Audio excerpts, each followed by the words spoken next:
পলাশীর প্রান্তর থেকে 260 বছর পরে হলো নতুন করে এই দেশের মানুষ আবার জাগবে, আবার প্রতিবাদ করবে।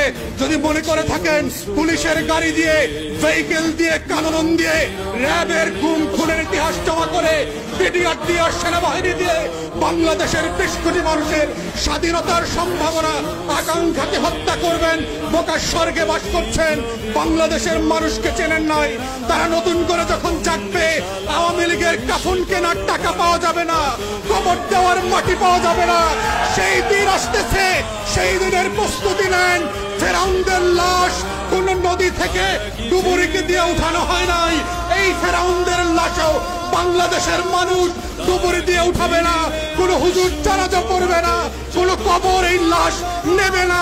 সেই দিনের অপেক্ষায় বাংলাদেশের 20 কোটি মানুষ। আমরা বারবার বলছি, আইয়ুব খানের রাজতন্ত্র আমরা মানি নাই, ইয়াহিয়া খানের রাজতন্ত্র আমরা মানি নাই, শেখ পরিবারের রাজতন্ত্র মানি না, মানছি না এবং মানব না।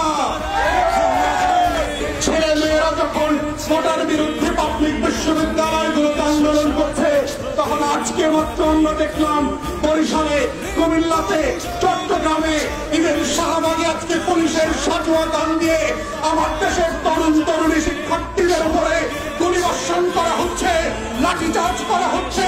এটা পাঞ্জাবের আমল না, পাকিস্তানিদের হাতে আমরা বন্দী না, এটা 190 বছরের জমিদারি শাসন না।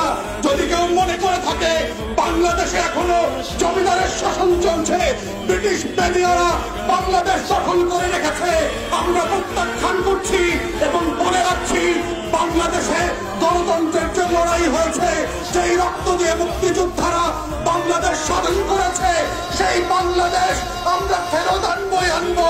কোটা থাকবে না, ইদার শেখ পরিবার হাসিনা থাকবে, না হয় বাংলাদেশের 20 কোটি মানুষ থাকবে।